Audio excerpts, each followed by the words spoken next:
Отбасы банкта ақша жинап жүрген азаматтардың барлығы бұл видеоны көрсін, керемет ақпаратпен бөлісетін боламын. Достар, қараңыздар, Отбасы банктың қосымшасына кірген кезде ақша жинап тұрған депозитіңізге кіресіз. Ол кезде ары қарай оценочный показатель бағалау көрсеткішін басқан кезде мынандай ақпараттар тұрады.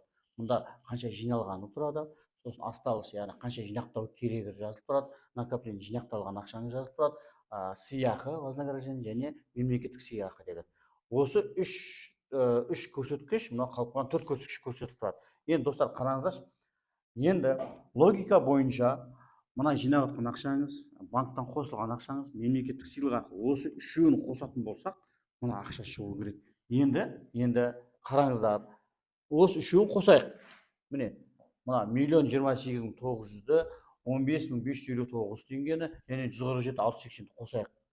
Мына клиенттің жағдайы бойынша. Енді сіздер өздеріңізде әртүрлі болады, сіздердің осы жерде тұрған ақпараттарды бәрін ерінбей калькуляторға алып қосыңыздар. Сол кезде қосатын болсақ, 1.192.139 теңге шығып тұр екен. Ал шын мәнінде ода 1.188 көрсетіп тұр. Сонда сұрақ 3.471 теңге шықты мына клиентте. Енді сізде басқаша шығуы да мүмкін, бұл ақша неге көрсетілмей тұр деген сұрақ пайда болады көбісінде. Ал енді оны түсіну үшін келесі ақпаратқа мән береміз. Қараңыздар, инфо деген жерге, ақпарат деген жерге кіресіздер. Жаңа ақшаны басқан кезде сізде ақпарат деп тұрады, мына жерде бағалау көрсеткіші деп тұрады. Сол бағалау көрсеткішті басқан кезде мына жүз шығатын болса, енді инфо дегенді басатын болсаңдар, яғни ақпаратты басатын болсаңдар, одан кейін соның ішінде вознаграждение және вознаграждение за текущий год деген екі жазу тұрады. Сыйақы және осы жылғы сыйақы деп тұрады. Сонда бұл екі сыйақының қосындысы міне мынауын көрсетіп тұрады.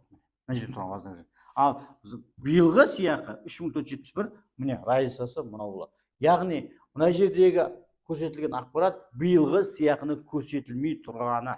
Түсінікті ма, достар? Мына жерде барлығымен бірге болып тұрады, ал мынау биылғы сыйақысыз көрсетіліп тұрады. Сондықтан, достар, неге ақшам аз, неге деген сияқты сұрақтар болмасын, осыны мұқият біліп алыңыздар. Яғни биылғы сыйақы капитализация дейді банктың тілімен айтқанда. Капитализация болмай тұрған кезде ол бөлек есептелініп тұрады, достар.